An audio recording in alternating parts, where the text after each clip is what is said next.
Hi, I'm Mina. And I'm Yules. Thanks for tuning in to Artificially Informed.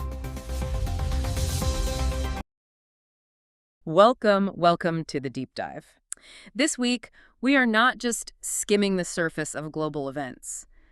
We are plunging into the deepest, most complex, and, often the most surprising stories from around the planet. A massive mandate we set for ourselves. It really is. We are taking this huge stack of disparate news, from the microscopic chemistry governing a single beehive, all the way to the geopolitical high-stakes game of space infrastructure. And then on to the intense legal battles involving former world leaders. Exactly. And our mission, as always, is synthesis.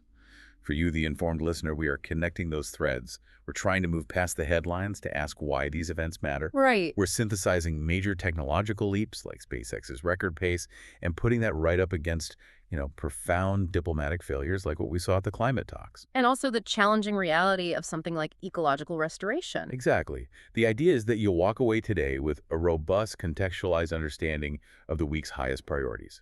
It's a huge scope. We're spanning the ancient past right up to the future of connectivity, but we're starting where the innovation is, I think, sharpest and the science is most critical. At the biological and cosmic frontiers. Let's do it. So we're going to begin with honeybees, which, might sound small, but they're absolutely crucial actors in global food systems. Hive stability is paramount. Right. No bees. Big problems. Big problems. And a new study has radically advanced our understanding of a subtle form of instability called supersedure. Supersedure. Okay, so that's the natural process where the worker bees decide their queen is no longer fit and needs replacing, right? Exactly. And for a long time, the thinking was fairly simple. Yeah, I thought I knew this one. The workers notice the queen is getting old, maybe she's physically damaged, or her egg-laying rate drops dramatically. Right. It seemed like a purely physical or, an output-based decision, something they could observe. But this new research indicates it's far more nuanced than that. Far more. It's controlled almost entirely by undetectable chemical signals? So not something they can see at all. No. The core finding is chemical. The researchers found that viral infections within the queen, and these are infections that might not even produce obvious symptoms at first, they cause a significant decrease in her production of a specific critical pheromone. And that pheromone is methyl oleate. Methyl oleate, exactly. Okay, so let's unpack this technical detail a bit for the listener, because methyl oleate is just one part of a larger communication system, isn't it? It's not acting alone. Not at all. It Yeah. is a key component of what scientists call the queen mandibular pheromone, or QMP. And QMP is this complex blend of at least 5 different compounds. Oh, wow. Yeah, including substances like 9-oxo-2-decyanoic acid or 9-ODA and hydroxydecanoic acid. Collectively, QMP is, it's the queen's chemical crown. Your chemical crown. I like that. It acts as a massive behavioral and physiological regulator for the entire colony. So it's basically the source of her authority and, I guess, the loyalty of the hive. Precisely. In a stable, healthy colony, these QMP signals are distributed by the worker bees grooming the queen. And this signal has 2 primary functions. Okay. First, it actively suppresses the worker bee's own ovarian development, which is crucial. It prevents them from laying useless eggs. Right. Keeps the whole system orderly. And second, it suppresses the worker's urge to initiate the rearing of new queens. It tells them everything's fine, the leadership is strong. So when a viral infection causes that methyl oleate level to drop, even just a little, it subtly compromises the entire system of governance. It's like turning down the volume on the queen's authority. That is the perfect analogy. That drop in methyl oleate specifically is what tips the scales. It shifts the worker's perception. They aren't running a blood test on her. No, of course not. They simply register the diminished pheromonal output as a sign that the queen is weak or unfit. And that perception immediately triggers the coordinated effort, the supersedure. Right away, they start to build special queen cells and rear replacement. Yeah. It's a stunning example of biological control through these tiny chemical cues. And the research links this chemical sabotage directly to the environmental context, right? It's not just the virus in a vacuum. A great point. It's not just the virus in isolation. The timing of supersedure often coincides with periods of environmental stress. Like what? Poor foraging conditions, extreme temperatures, or just major seasonal transitions. So the virus provides the chemical weakness, and then the external stress provides the biological imperative for change. It's a 1-2 punch. It is. And so what's here is crucial for agriculture. Millions of dollars are spent trying to manage hive health. Of course. Yet this shows that a low-grade, nearly invisible viral load can destabilize a queen by quietly cutting her chemical communication lines. It's sabotage. So if we could develop maybe chemical markers or treatments targeting the methyl oleate production itself. Then we might significantly enhance colony stability under stress, which is absolutely vital given the ongoing concerns about bee populations globally. It moves the conservation focus from just external threats, like pesticides, to internal chemical resilience. Fascinating. It's always more complex than we think. Always. Okay, that bee study was a beautiful example of how subtle chemical signals govern these massive biological systems. And it's a great reminder that complexity reigns, even in the macroscopic world. Which brings us to Yellowstone. Exactly. The recent long-term analysis of the gray wolf reintroduction in Yellowstone National Park is proving the same point. For decades, that Yellowstone wolf story, it was the perfect, clean case study for students. It was the textbook example, wasn't it? A perfect trophic cascade. Right. The story was wolves return, starting in 1995, the elk populations decrease, and they change their grazing behavior. And then the riparian vegetation, the willows and aspens along the streams, recovers dramatically. Yeah. It was neat, predictable, and it had a happy ending. A nice, simple story. But new scholarly work, including some really rigorous research led by Chris Wilmers at the University of California, Santa Cruz, says we basically need to scratch that initial narrative. Yeah, we need to add a very large asterisk. The impact is far more nuanced, suggesting the system is much more stubborn than we thought. So what's the new story? Well, that's right. While wolves absolutely did change where and how long elk grazed, the expected environmental improvements in those riparian habitats, they didn't automatically follow. It didn't happen. Not on their own. The critical missing link, it turns out, was the beaver. The beaver. So the initial recovery failed because one crucial biological architect was missing from the equation. Exactly. The detailed complication shows that the health of the stream banks, the recovery of the water table, and the subsequent success of the willows only truly occurred when beaver populations simultaneously recovered and began building dams. Right, because they're ecosystem engineers. They are the ecosystem engineers. Without the beavers regulating the water flow and providing that necessary saturated environment, the vegetation just struggled, regardless of whether the elk were being kept in check by the wolves. This speaks directly to a key concept in restoration ecology, right? The ecosystem had likely entered what's called an alternative stable state. A fantastic point, and that's exactly what the paper argues. After decades of wolf absence, overgrazing by elk, and human land management, the Yellowstone ecosystem had settled into this degraded but stable condition that resisted recovery. It found a new, worse equilibrium. Precisely. So the simple reintroduction of one apex predator wasn't enough kinetic energy to flip the system back to its original state. You needed that multi-species interaction, the wolves driving the elk and the beavers engineering the habitat to overcome that structural resistance. This has some pretty significant policy implications, doesn't it? If ecosystems develop this kind of resistance, it means our conservation strategies can't be monocausal. We can't just throw one species at a problem and expect a linear recovery. Absolutely. And Wilmer's work goes even further, introducing a critical challenge to our policy assumptions.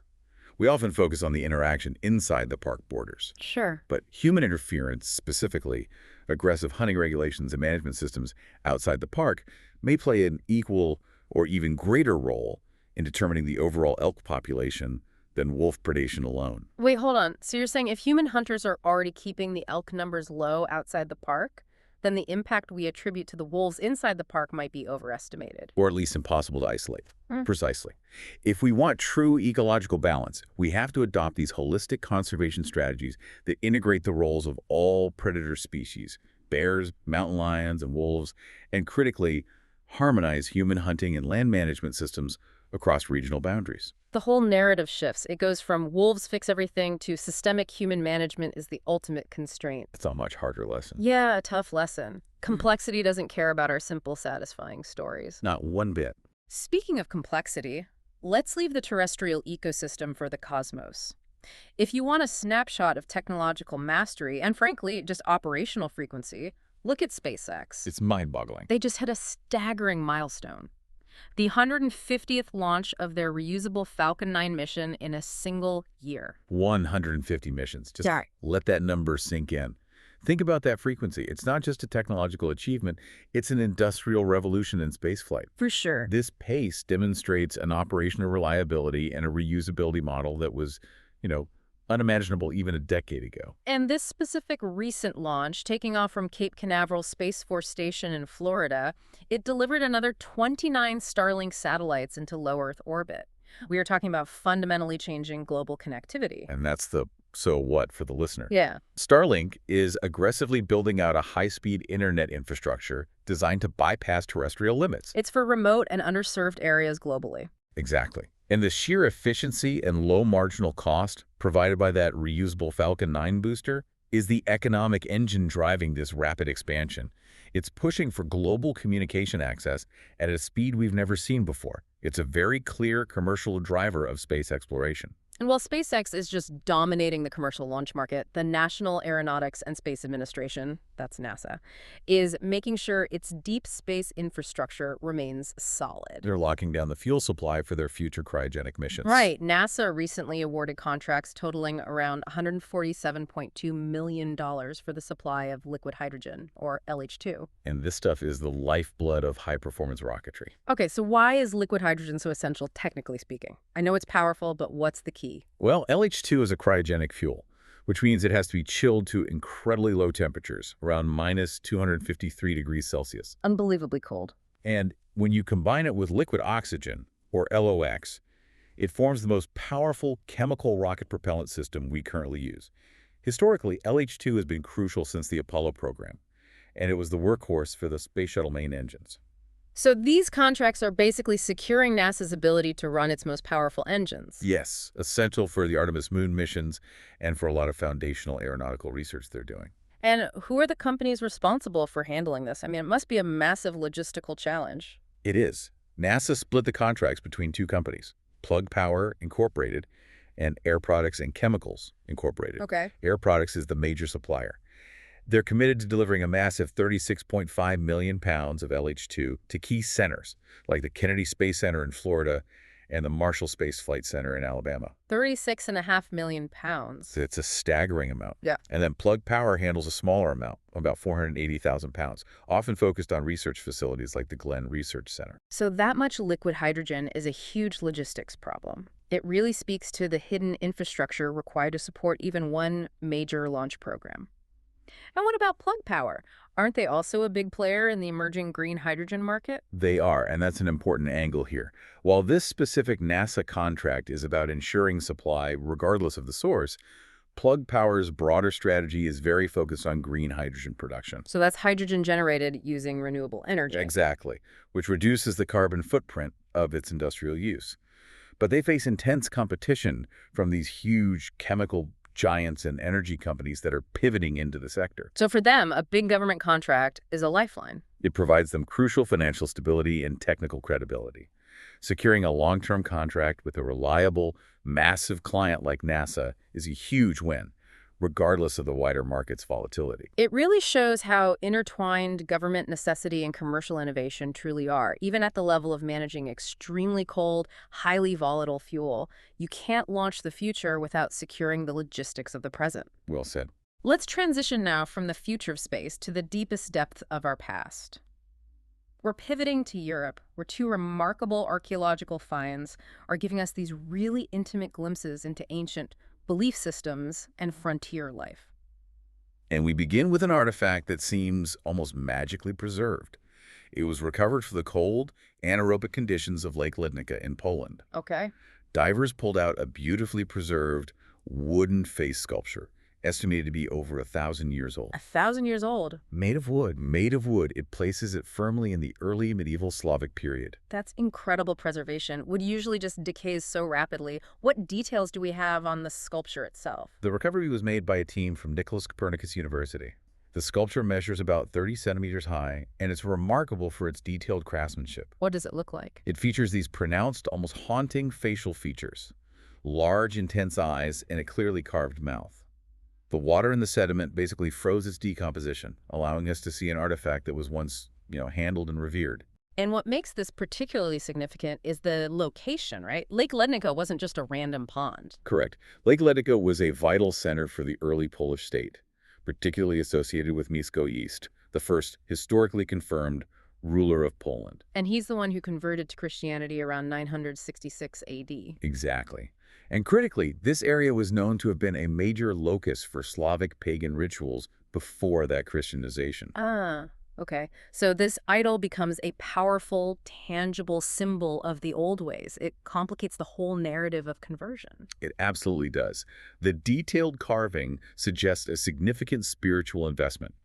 Scholars are speculating this idol could have been a protective talisman for the community, maybe a representation of a specific deity or a ritual offering. So the question is, was it accidentally lost, or was it? Or, more likely, ritually deposited or even deliberately hidden as part of the cultural conflict during that transition to Christianity. Oh. The discovery brings the complexity of that transition period, this centuries-long struggle between old beliefs and new dogma, right into focus. It reminds us that history isn't a neat switch.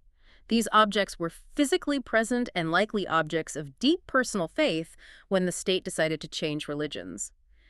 A three-dimensional connection to early Slavic spirituality like this is extremely rare. Incredibly rare. Now, let's move south and west to the edges of the mighty Roman Empire, specifically the military frontier along the Danube River in modern-day Hungary. Right. Archaeologists in Budapest, in the historic district of Óbuda, which was the site of the ancient Roman settlement of Aquincum, they made a thrilling discovery.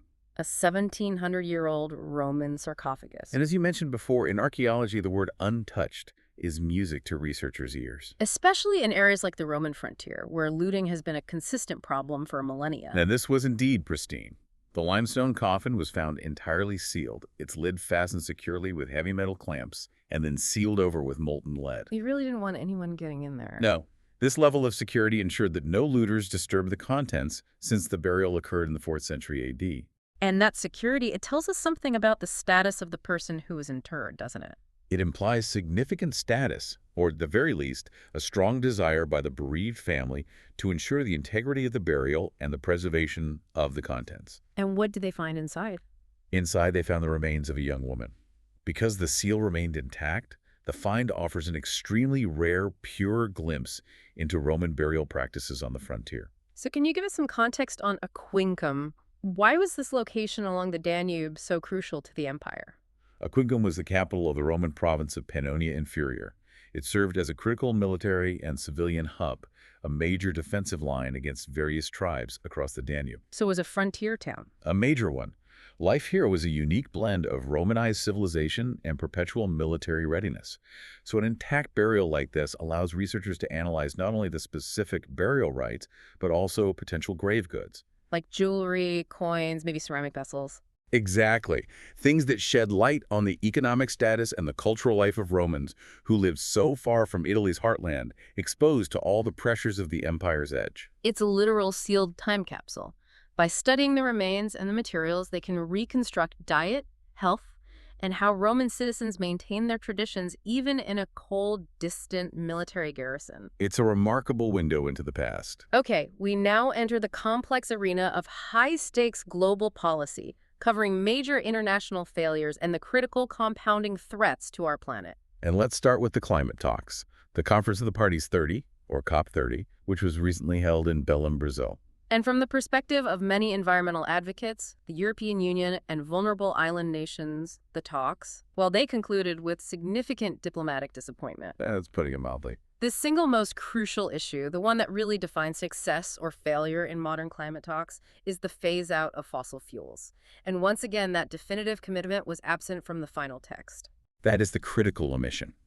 The adopted draft text crucially omitted any language containing a definitive, legally binding commitment to phase out coal, oil, and gas. And this happened despite intense diplomatic pressure from major blocs like the EU and nations that are highly vulnerable to rising sea levels. Exactly. The lack of a firm commitment seriously undermines the theoretical goal of limiting global warming to 1.5 degrees Celsius above pre-industrial levels. So the official reason given was that the COP30 host, Brazil, prioritized reaching consensus over rapid, ambitious action. But let's be challenging here. Who specifically drove that consensus? Was it purely Brazil, or was it the large bloc of oil-producing nations? that's the intellectual pushback that's required here. While Brazil acted as host and mediator, the political cost of strong language was driven up primarily by major oil and gas producing nations, often members of OPEC. And they succeeded. They successfully lobbied to replace phase-out with much softer language, like reduced dependence on. For these nations, a legally binding phase-out represents an existential economic threat. And they proved that their combined political leverage remains greater than the consensus of climate-vulnerable nations. That's the political reality. Yeah. The calculus was clear. The political cost of breaking global unity by forcing a phase-out mandate was deemed too high, leading to a critical oversight that essentially prioritizes economic stability in the short term over long-term existential goals. It's a familiar story. It is. But to maintain journalistic balance, we have to note the positive counter-progress that was achieved. Okay. The draft text did urge developed nations to significantly increase climate finance for least developed countries, or LDCs. This involves commitments to fund adaptation, disaster response, and renewable energy transitions. Right. So securing those financial pathways is vital for vulnerable nations that contribute the least to the crisis but suffer the most from its effects. Exactly. So money flowed, but action on the source of the problem was deferred. It's the classic COP result, showing the entrenched difficulty of aligning global economic dependency with ethical necessity. Well, recognizing this diplomatic deadlock at COP30, a coalition of 24 countries immediately launched a counter-movement. A strong signal that they won't wait for the UNFCCC process. Right. They are organizing a pioneering global conference scheduled for April 2024 in Colombia. This is a bold move. I mean, it's essentially an end run around the slow-moving UN process. What makes this group confident they can succeed where COP30 failed? I think it's because their goal is extremely specific: to accelerate a just fossil fuel phase-out by defining the necessary legal, economic, and social pathways. So they're moving beyond aspiration to practical structural reform. Exactly. This conference aims to unite governments, industry leaders, academic experts, and indigenous communities to develop a concrete roadmap. And the surprising support here is key. The coalition includes the usual suspects, European nations, and highly vulnerable Pacific Island states, but also fossil fuel producers like Australia and Mexico. Yeah. What's the significance of their inclusion? Their presence suggests a tipping point. For countries like Australia, while oil and gas exports are economically vital, the geopolitical and climate risks are becoming too immense to ignore. So it's an internal recognition. I think so. Their inclusion signals an internal recognition that the transition is inevitable, and it must be managed proactively to minimize economic shock, rather than resist it until the last possible moment. And Colombia's own environment minister, Irene Vélez Torres, she has been very vocal about the necessity of this. She has. She views this conference as essential for maintaining the momentum that was lost at COP30. Colombia, despite being a resource-rich nation, is attempting to position itself as a progressive leader in the global south on climate action. And the focus on a just roadmap is key. It is. That means ensuring that transition plans respect national circumstances and critically protect vulnerable workers and communities dependent on the fossil fuel economy. This gathering is intended to be a strong preparatory step for COP31, which is scheduled to take place in Turkey. Hoping to provide concrete proposals the larger group can no longer ignore. That seems to be the plan. We have to connect the macro policy of climate change directly to the microbiology of its victims. And a recent study by the National Oceanic and Atmospheric Administration, NOAA, and the University of Miami did just that. Right. They focused on the staghorn coral, Acropora cervicornis, which is a critically endangered reef builder. And this research offers a crucial lesson in environmental management: the devastating impact of synergistic stressors. It's a key concept. Researchers ran controlled experiments testing the coral's resilience against two common threats: high nutrient enrichment, so ammonium from pollution, and disease. And the key takeaway wasn't that the stressors simply added up, but that they multiplied their impact. Exactly. Corals showed a decent ability to cope with a single stressor. They could handle elevated nutrient levels, and they could fend off mild disease exposure. But not both at once. No. When exposed to both conditions simultaneously, their resilience just dropped off a cliff. The combined effect was far greater than the sum of its parts. Can you detail the biological mechanism? How does nutrient enrichment make the coral more vulnerable to disease? Well, the mechanism is complex. High levels of ammonium, often from agricultural runoff or untreated sewage, promote the growth of specific types of microorganisms and harmful algal blooms near the coral. So they're competing for resources. Right, they compete with the coral for light and space. But more critically, the nutrient load suppresses the coral's innate immune response. So when a pathogen arrives, the coral's defenses are already compromised by the chemical stress. And the disease takes hold faster. And causes more extensive damage. It's a classic example of a 1-2 punch. This study provides a clarion call for policymakers, moving the conservation mandate beyond just temperature control. It absolutely demands holistic conservation. If we want staghorn coral to survive the existential threats of ocean acidification and warming, which are already massive, we have to simultaneously clean up the secondary threats. Like nutrient pollution from coastal urbanization and agriculture. Right. Reducing these synergistic stressors maximizes the coral's natural ability to recover. It essentially gives them a fighting chance against climate change. Now, to the Middle East, where the situation remains acutely volatile. The fragile 6-week ceasefire has recently broken down, evidenced by escalating Israeli Defense Forces, or IDF, strikes in Gaza and Lebanon. Tensions are dramatically rising. Yes, and this is a highly sensitive and fragile situation. Reports from Gaza health authorities indicated the airstrikes resulted in the deaths of at least 20 individuals and injured dozens more. And Israeli military sources, in counter-reporting, claim that 5 senior Hamas officials were among the fatalities, framing the strikes as targeted action. The strikes were reported across critical areas in Gaza, targeting a car in the Ramel neighborhood, as well as residential areas in Deir al-Balah city and the densely populated Nuseirat camp. We have to present the claims and counterclaims with absolute impartiality here. Of course. The Israeli military claimed the attacks were direct retaliation for what they described as a violation of the ceasefire, a reported incursion by a gunman crossing into Israeli-held territory. They assert their right to respond to breaches of security. And the response from Hamas? Conversely, Hamas vehemently denied the specific allegations of a ceasefire violation, stating their continued commitment to the truce. They urged international mediators, specifically Qatar and Egypt, who were key in negotiating the initial ceasefire, to intervene immediately regarding what they termed Israeli aggression. Can you remind us of the practical provisions of that 6-week ceasefire that is now fractured? The ceasefire was incredibly complex. Its key provisions included a temporary halt to hostilities, facilitating limited aid flows into Gaza, and the release of hostages held by Hamas in exchange for Palestinian prisoners held by Israel. But it was always conditional. Always highly conditional, based on real-time assessments of security and compliance, which made it inherently susceptible to break down following any disputed incident. And what about the human cost since the start of the conflict? The statistics remain devastating. Health authorities confirm that over 69,700 Palestinian deaths have been reported since the conflict began.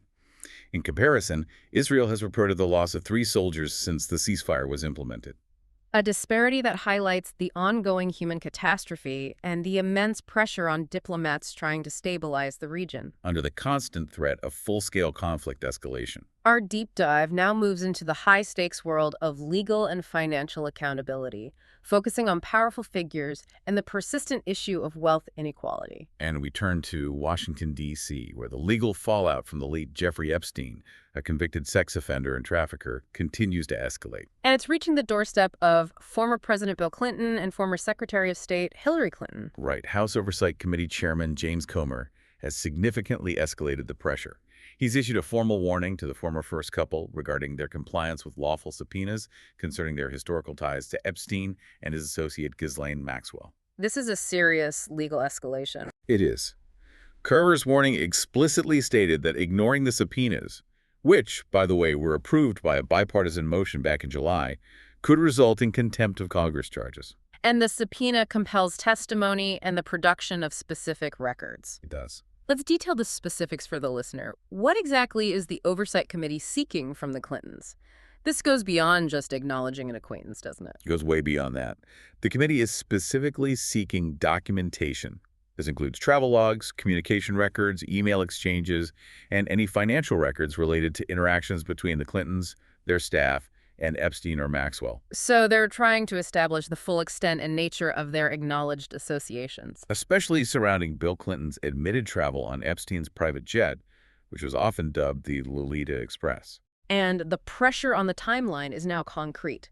Bill Clinton is scheduled to testify on December 17th and Hillary Clinton on December 18th. This move has significant political ramifications, particularly after President Donald Trump issued executive actions calling for the investigation of these ties and the release of relevant Justice Department files. The political tension is immense, but it is important to note the bipartisan support for compelling this information. Whether the Clintons attempt to invoke executive privilege or comply, the use of the contempt threat signals Congress's seriousness in fully mapping the connections Epstein cultivated among the global elite. The demand is for full transparency. Exactly, regarding those who interacted with a known trafficker. Let's turn now to Latin America, where intense legal battles against former heads of state are highlighting the region's long-standing struggle against political corruption and impunity. And first, in Brazil, we saw a dramatic turn for former President Jair Bolsonaro. He was abruptly moved from house arrest to police custody following a Supreme Court order. That's a massive step. What was the constitutional basis used by Justice Alexandre de Moraes for deeming Bolsonaro a flight risk? Justice de Moraes cited two specific recent actions. First, there was evidence that Bolsonaro had allegedly tampered with his electronic ankle monitor. Okay. And second, the judge noted a planned public vigil outside the residence by his son, Senator Flavio Bolsonaro, which authorities feared could be used as a distraction or cover to facilitate an escape. So the judicial assessment was that he posed an unacceptable risk of fleeing. Yes, of fleeing the jurisdiction to avoid his pending legal issues, and those legal issues are severe. He faces an ongoing appeal against a staggering 27-year prison sentence. 27 years. Yes. That sentence stems from his conviction for plotting against the current president, Luiz Inácio Lula da Silva. The charge is specifically related to attempting to undermine democratic institutions, spreading disinformation to challenge the electoral process, and alleged orchestration of anti-democratic acts following the election results. And Bolsonaro's team denies all of it. They vehemently deny the charges, but the court's decision to move him to custody signals the intensity of the political tension and the judiciary's unwillingness to grant preferential treatment. There were even reports he was considering asylum at the Argentine embassy before the custody order was executed. Wow. And moving to Argentina, former President and Vice President Cristina Fernández de Kirchner is now facing a massive precedent-setting asset seizure. An Argentine court in Buenos Aires has ordered the seizure of an astounding $500 million in assets linked to Fernández de Kirchner. $500 million. $500 million. This action is the direct consequence of her conviction in the high-profile Violating corruption scandal. So how did the Violating scandal work, and what specific assets are being seized? The scandal centered on a scheme involving fraudulent public works contracts in the province of Santa Cruz, which is Kirchner's political stronghold. The scheme allegedly involved grossly inflated pricing for public works like roads and infrastructure, and the systematic awarding of no-bid contracts to favored business allies, resulting in massive illicit enrichment. Exactly. The seizure includes 20 Kirchner-owned properties, notably a vast estate in El Caliphate. The judge emphasized that the goal is restitution, returning illicitly obtained assets to the state and compensating society for the damage caused by this high-level corruption. And Kirchner naturally claims it's all politically motivated, but the scale of this seizure, coupled with her ongoing involvement in the Notebooks bribery case, it demonstrates that the judicial fight for accountability against powerful figures in Argentina is really intensifying. Let's pivot now to global finance, looking at the structural imbalance that plagues the global economy wealth inequality. A topic highlighted by the United Nations Industrial Development Organization, or UNIDO, meeting in Riyadh, Saudi Arabia. And the statistics presented at that meeting regarding least developed countries, or LDCs, were truly shocking.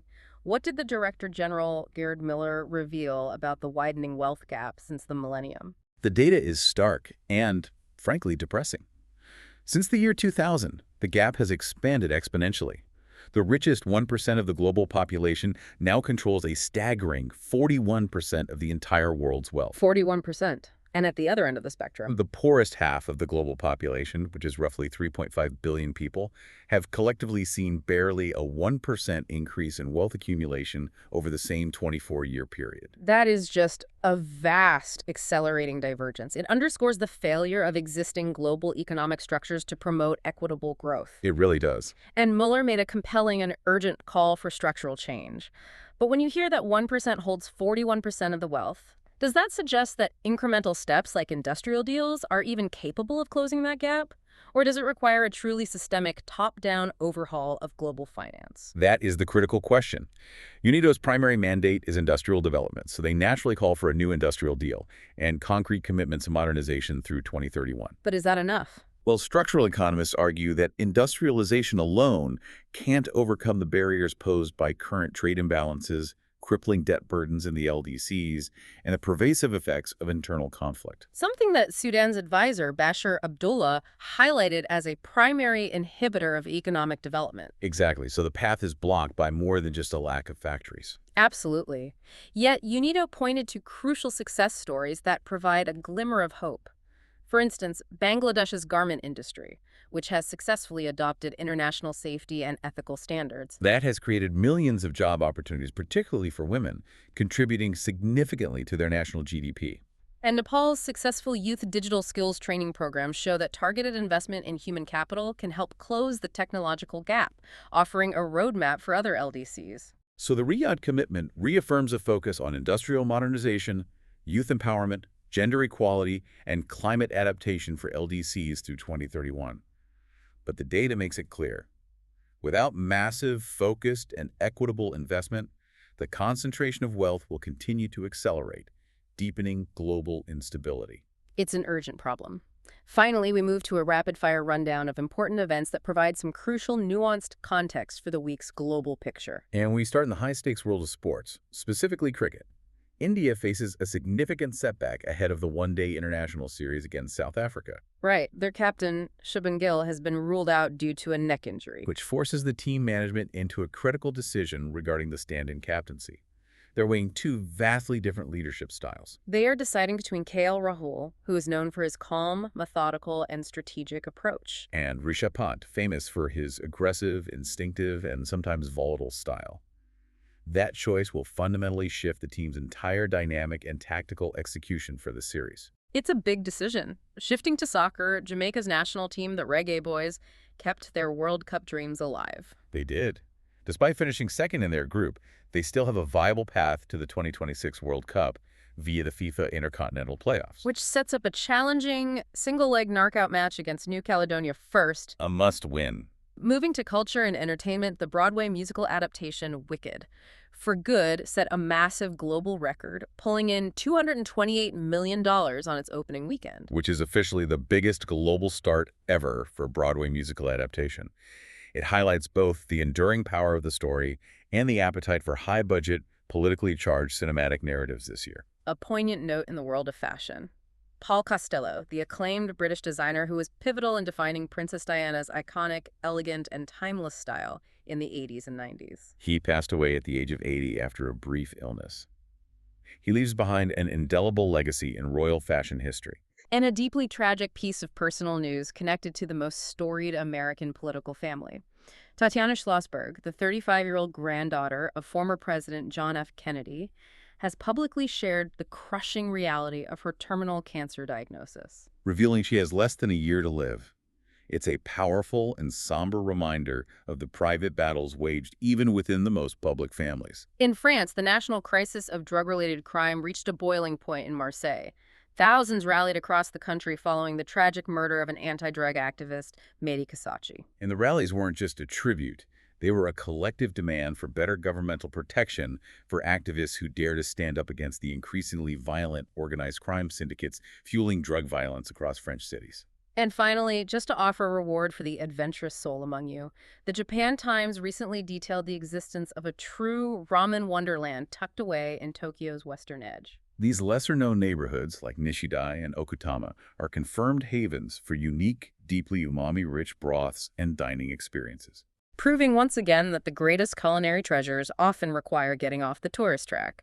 I'm ready to go. Me too! What a sweep of the globe. I mean, we covered everything from the astronomical efficiency of SpaceX's 150th launch to the microscopic chemistry that determines if a honeybee queen survives or fails. We analyzed the profound legal battles against former world leaders in Brazil and Argentina, and the painful failure of global consensus at COP30 to commit to a fossil fuel phase-out. The intellectual thread connecting all these stories is really the power of interconnectedness and the reality of complex systems. Absolutely.